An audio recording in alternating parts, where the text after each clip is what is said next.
Wintertime comes around, we start having a few chimney fires. The residue on the inside of the chimneys from use gets to a certain condition and it'll ignite, and pretty soon the whole inside of the chimney is on fire. And the residue in there is burning, and it sounds like the afterburner on a 747. And it can do a lot of damage. Keep your fireplace and chimney in good condition, and then make sure that you have a screen on top too. Any of you have property that's adjacent to the wildland? We fight brush fires by protecting structures and letting the fires burn by. And it works very effectively, especially when people that live in those areas do the work that they're supposed to. There's some things you can and should do to prepare yourself. I'm sure you know what they are. The brush clearing really makes a difference. Keep your roof clean, keep the leaves and the needles out of your drains and off the roof. Don't store your firewood stacked up against your house. Another thing you might consider doing is having a garden hose, a good heavy garden hose that'll go clear around your house, reach all the way around. Because small little fires might pop up, you can grab a garden hose and put them out. If a fire starts, get out. Go to a meeting place and call the fire department. And calling the fire department from your home phone may not be a good choice. Go to your neighbors. Or if you got your cell phone, call from your cell phone. But realize that in many cases, at least for the time being, they're not going to be able to find you based on your cell phone. Because when you call 911 from a landline, the screen comes up and it shows the address. When we pull up on a fire, we love you to tell us everybody's out. I know everybody's out, we're all standing right here. Because if you say, for instance, you don't have a plan where everybody's going to meet if the house is on fire or the smoke alarms go off, then one of you might be in the back and the rest of you in the front, and you all think somebody's in the house still. So we stop all of everything we're doing and we search the house until we find them. If you know where everybody is, then that changes everything we do. So have a plan. We're all going to meet at the mailbox. We're all going to meet, at the tree at the neighbor's house. But have that plan and then practice it. And they recommend that you do it several times during the day. During your awake time but leisure time, have a fire drill and see how everybody responds. And after you get kind of good at it, then have a fire drill when everybody's asleep. Set the alarm off. And especially with children, make sure it wakes them up. Because they found that in a lot of cases, you know how hard it is to wake kids up or some people up, they don't hear it. And so if they don't hear the smoke detector, then you'll realize that when it wakes you up, one of the first things you're going to go do is wake them up and get them out. Size up. Size up of a fire is an important aspect of it. It's one of the first things you're going to do with a fire or with any incident. Size it up. You're going to assess the damage. How far along, if there's a fire or an incident, how bad is the damage? And if I do something now to try and intervene, is what I'm going to do be effective enough to even try it? What happens if I don't do anything? What happens if I wait long enough to get enough help? Your first priority is your safety. Second priority is saving property. There's so many important things at home. What are some of the most important things you've got at home? What's important to you? Pictures, of course, your important papers as well. If they're scattered all over the house and somebody comes and tells you, or you realize I got to get out of here and I got just minutes to do it, you don't want to be running around gathering them. This item can save scans of your pictures, of your important documents, and I've been told that you can encode it so that if you're worried about security, other people can't get into it.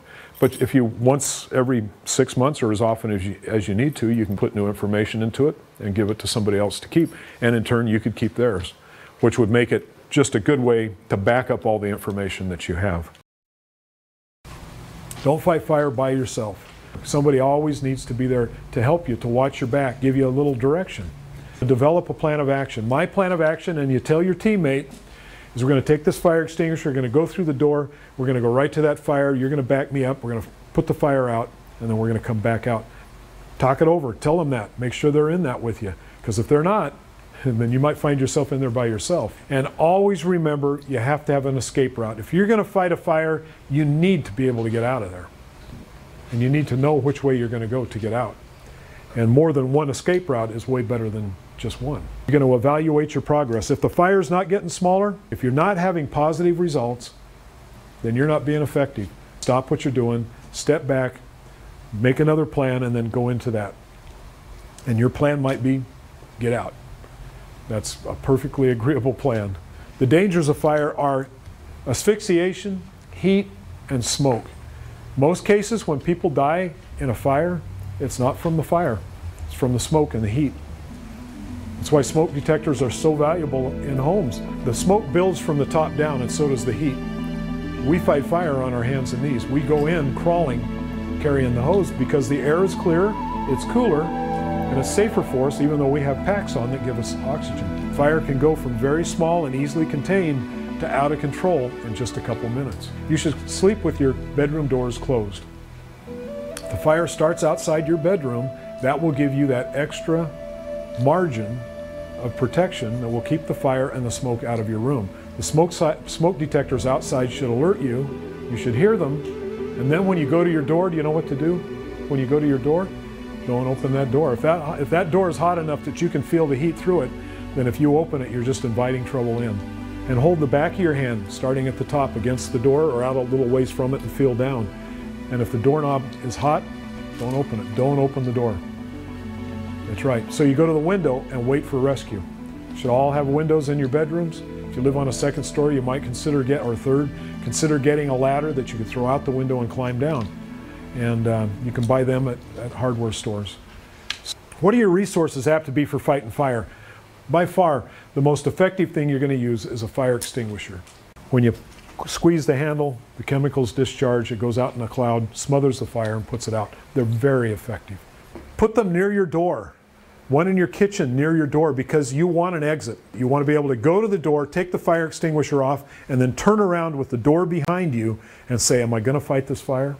Because if you're not, you want to get out. And you don't want to go through the fire to get to the extinguisher.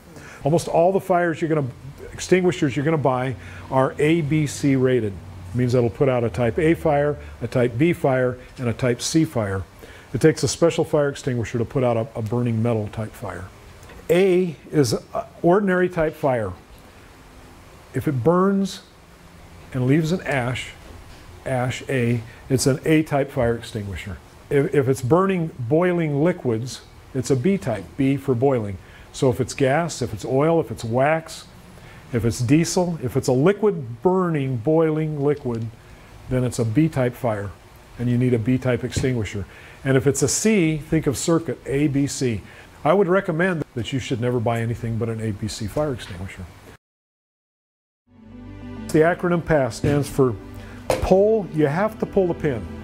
But you pull the pin out and you hold it just like you're going to shake hands, like this, and squeeze down. You can do it right-handed or left-handed, whichever way you're most comfortable. So you pull the pin, you're going to aim at the base of the fire and the fire closest to you, and then you squeeze the handle, it'll discharge, and then you sweep it back and forth. The fire's burning clear up here, you can see it burning up here. That's not what you need to put out. That's just the flames. The fire is actually coming from the source down at the bottom, so you put the fire out there. So it's pull, aim, squeeze, and sweep. We're going to watch a video here in a second, show you the difference between a fire you can fight and a fire you can't fight. You just are not going to fight big fires. You're not set up for it. And I have to face it too, there are fires that I can't fight. There's no accelerant in this tree. It's just dry. You gonna fight that fire? No. From the second it started, there was nothing you could do to stop that. Does that happen? Oh yeah, every year, many times, every season. You've got to realize that there's a point when there's nothing you can do. It's beyond your limits. You can fight the little ones, you can fight them, you know, when it actually starts to be a little hot and kind of threatening. But once it gets to that point, there's nothing you can do. Call 911 right off. Don't wait till you try and fight the fire. Don't say, oh, I can handle this. Let me see how we do. Get help on the way. It's always easier to just tell us we don't need you anymore. We're glad to go back to dinner. But get us all started.